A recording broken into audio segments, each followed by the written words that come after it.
अब 6 नम्बरमा हेरौँ। 6 नम्बरमा रहेको छ तल दिएका आँकडाबाट तेस्रो चतुर्थांश Q3 पत्ता लगाउनुहोस्।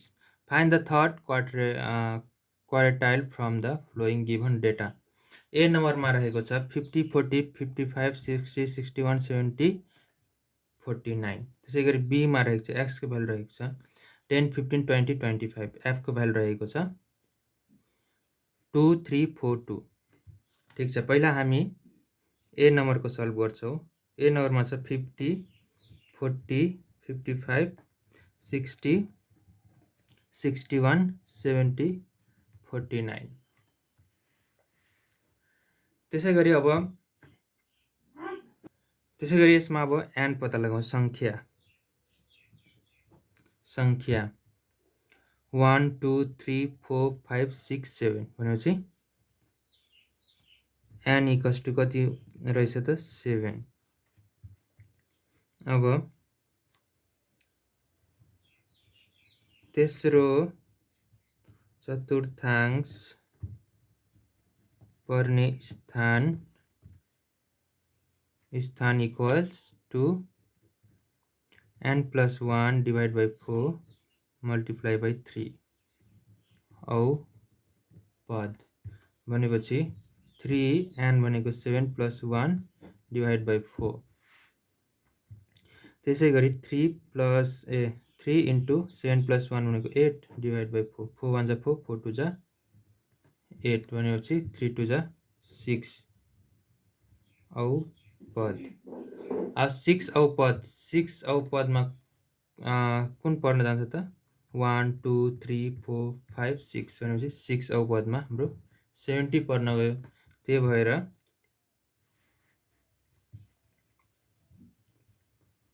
तेस्रो चतुर्थांश Q3 equals to 70 आन्सर। अब बी नम्बरमा रहेको छ x equals to 10, 15, 20, 55 र एफमा 2, 3, 4, 2 हो। त्यसै गरी यसलाई अब सोलुसन गर्दाखेरि हामी यसलाई x लेख्छौँ 10, 15, 20, 25।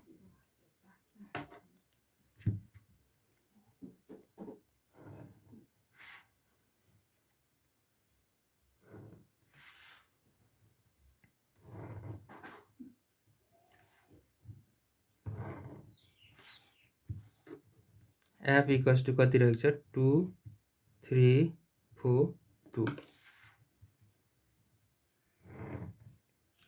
त्यसै गरी अब हामी CF निकाल्छौँ। CF निकाल्दाखेरि यहाँ सुरुमा 2 को 2 नै हुन्छ। त्यसपछि 2 plus 3 equals to 5 हुन्छ। त्यसपछि 5 plus 4 equals to 9 हुन्छ। त्यसपछि 9 plus 2 equals to 11 हुन्छ।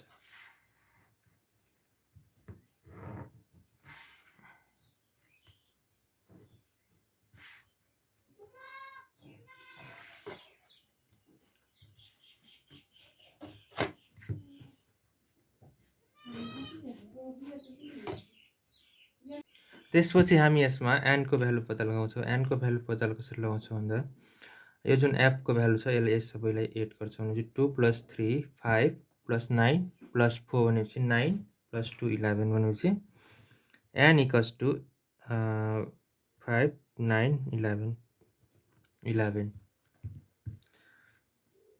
त्यसै गरी तेस्रो चतुर्थांश Q3 पर्ने स्थान equals to 3n plus 1 by 4 औ पद। अब 3 as it is n हाम्रो रहेको छ 11 plus 1 divided by 4। त्यसै गरी 11 plus 1 भनेको कति हो त 12 divided by 4 भनेपछि 4 3 जा भनेपछि 9 3 3 जा 9 9 औ पद। अब 9 औ पद हेरौँ 9 कहाँ कुन ठाउँमा पर्छ यसमा पर्छ यहाँ पर्छ। यसको सिधाको हाम्रो एक्सको भ्यालु 20 रहेछ भनेपछि